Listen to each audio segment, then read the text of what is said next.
which led to the death of 1 policeman, all of the hostages, and 5 of the 8 kidnappers. As a consequence of this tragedy, the West German government created GSG 9, so in the future, if similar situations arose, they could be handled appropriately by the right people. Many German politicians opposed its formation, fearing GSG 9 would renew past memories of the Nazi Party's SS force. The decision was made to form the unit from police forces as opposed to the military, unlike the equivalent forces in other countries, on the grounds that the German federal law expressively forbids the use of military forces against the civilian population. The unit was officially established on the 26th of December 1972 as part of Germany's Federal Police Agency. GSG 9 is deployed in cases of hostage-taking, kidnapping, terrorism, and extortion. The group may also be used to secure locations, neutralize targets, track down fugitives, and sometimes conduct sniper operations. At the SWAT World Challenge in 2005, GSG 9 won 8 out of the 8 events, beating 17 other teams, and defending its championship the following year. After the reactivation of Team Rainbow in 2015, 4 GSG 9 commandos were recruited to bring their skills and expertise to assist in the fight against terrorism on a global scale. These commandos were called Blitz, IQ, Jaeger, and Bandit.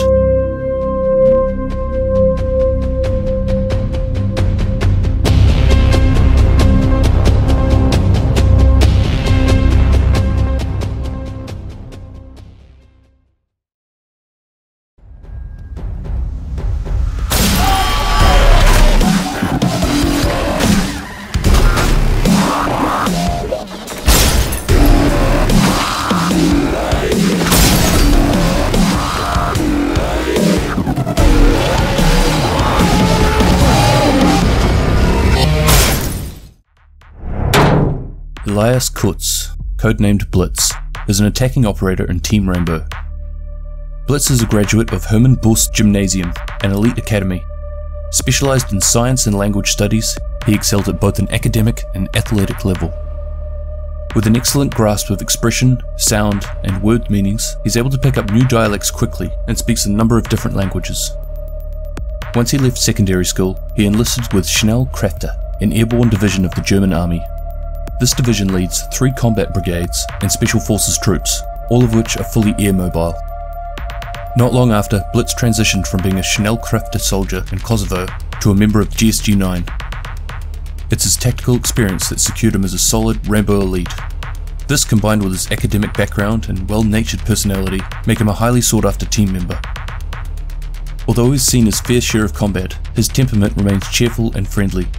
Blitz uses humour to diffuse stressful situations, and is appreciated by his teammates, and holds more value than he's given credit for.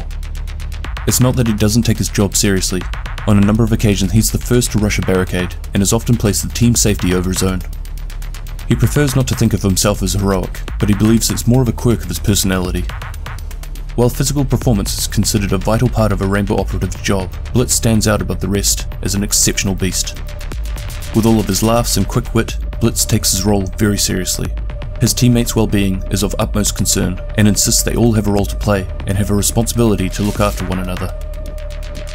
Unlike other explosive entry methods, Blitz prefers the use of flashbang grenades, disorientating enemies and limiting collateral damage. The G52 tactical shield allows Blitz to quickly advance and remain protected from frontal attacks as he moves to aid teammates or hostages. Inspired by ballistic shields fashioned with strobe lights, the G52 tactical shield takes this technology one step further. By replacing the high-intensity light source with 3 rows of 8 flashbang grenades, the G52 allows for a bold and calculated entry, where the aim is to immobilize rather than kill potential targets.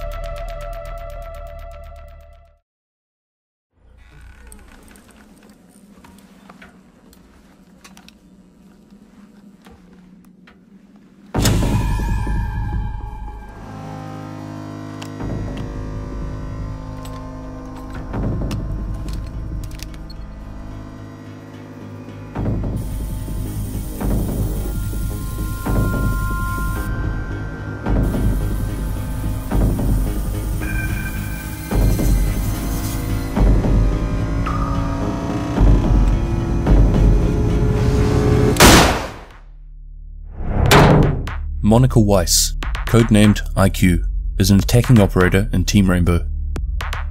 IQ's mother is a renowned mathematician, and her father an inventor. A family of academics, IQ and his siblings were encouraged to meet high standards in math, science, and music, which led to a number of awards throughout their school years. They were also encouraged to spread their imaginations far beyond their own intellectual intelligence. A gifted student, IQ undertook her first internship with a local tech company at the age of 16. Following this, she was invited to MIT, where she concentrated on electrical engineering and achieved merit for her research in microelectronics. Later, IQ joined Caltech in California for graduate research in experimental electrical engineering. After completing her studies, she travelled around the world for a year, eventually returning to Germany to work in the military technology research field, before joining the German Federal Police as an officer. The physical and mental demands of the job appealed to her, and she quickly moved through the ranks. After 2 years working as a federal officer, she was approached and recruited by GSG 9. IQ is as active physically as she is intellectually. When she does manage to pull herself away from rock climbing and countless other athletic and intellectual pursuits, she writes science fiction. IQ is a rather isolated individual who struggles to have any close friends. Others often struggle to comprehend and keep up with the way that she thinks, which can lead to her feeling misunderstood by the world around her. It's clear that family is very important to her, as they are the only ones that really truly understand her. However, coming from a family of typical overachievers, she jokes that even she gets worn out at family gatherings. Socializing isn't something that comes naturally to her, and outside of the usual research and training exercises, she doesn't spend a lot of time reaching out to other operators. IQ was highly sought after by a number of companies and universities from around the world, but instead she chose law enforcement. She saw it as an opportunity to work with state-of-the-art equipment and express her love for her country at the same time. Academic or university research can be rewarding, but it's highly focused and structured, leaving less room for the wildly creative approach that IQ naturally possesses. Field reports mention that IQ can become obsessive when tackling challenges, which can lead to prolonged bouts of insomnia. This is due to her being unable to switch off at the end of the day when she feels that the task at hand hasn't been completed. The growing presence of complex electronics on battlefields has created a pressing need for more advanced types of portable ground-based sensors. Inspired by forward-looking infrared technology, the Red Mark III Spectre displays any active electronic components in the immediate vicinity of the user, from IEDs to various types of specialised military gear. IQ designed the prototype for the Red Mark I while a PhD candidate at Caltech. She maintained a firm hand in monitoring the successive models of the device, as dictated in her licensing agreement with the manufacturer.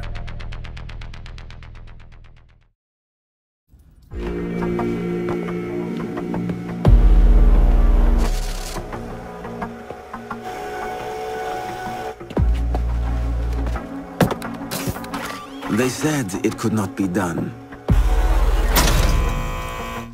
They said it was designed for tanks. They said I could not make it smaller and more accurate.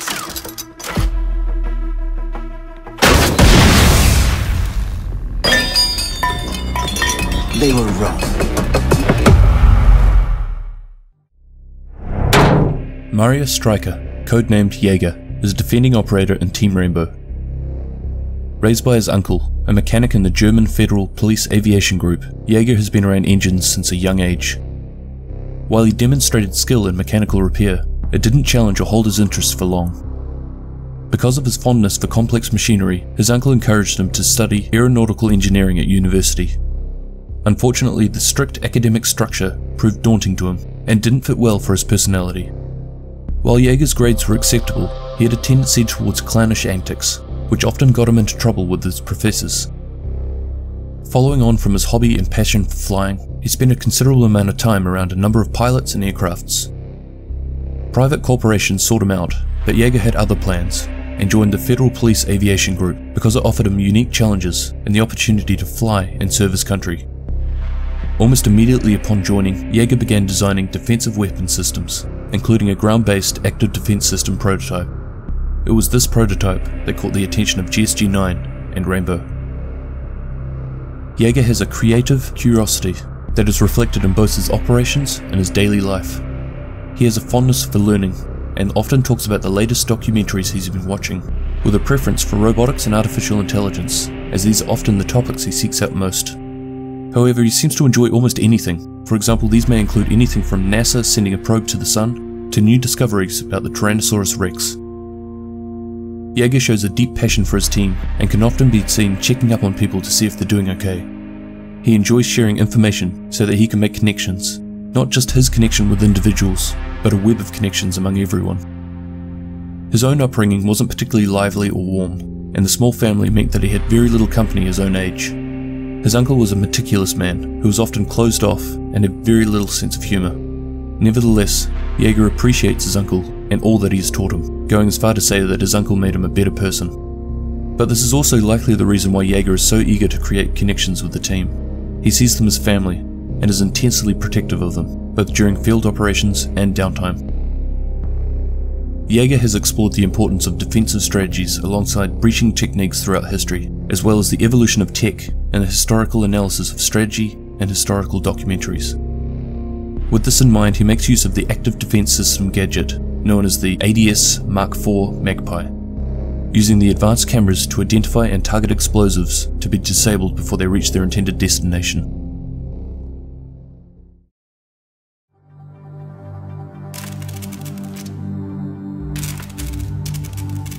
I used to be undercover.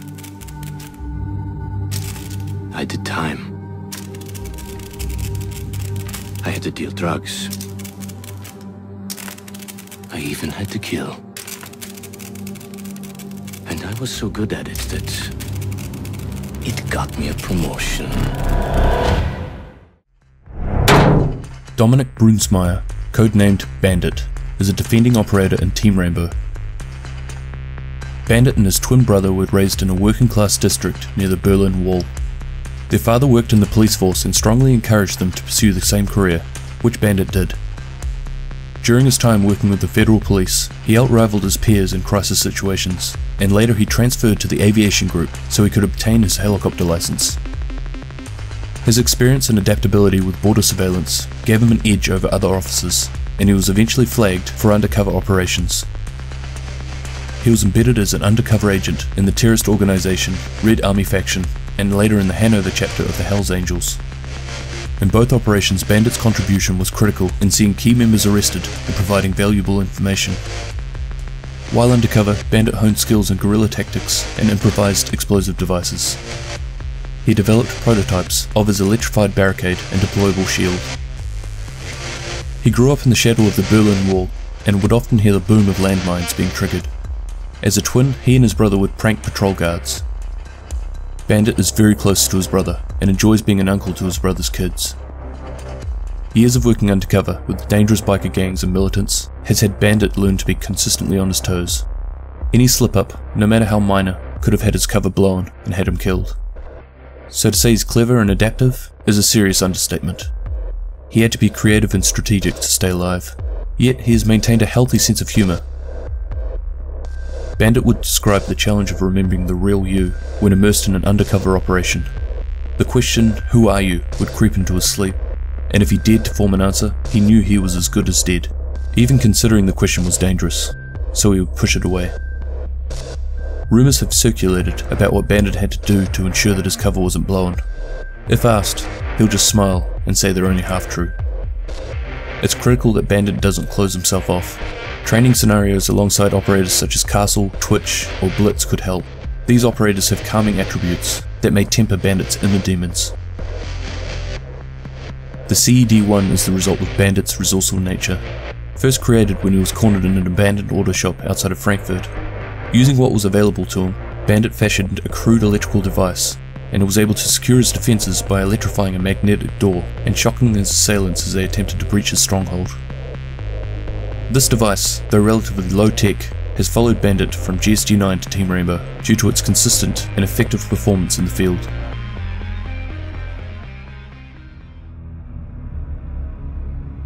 Any German viewers out there, I apologise. I've never attempted to say a German word in my life, so this video I've likely butchered quite a number of them. I have enough trouble with my own language. Guaranteed this will happen as I get through the other operator teams too. This one took a little while to get out, as I've been distracted with other games, but I usually have about half a dozen scripts on the go, so I always get there eventually. Anyway, thank you very much for watching, and I'll catch you in the next one. Cheers!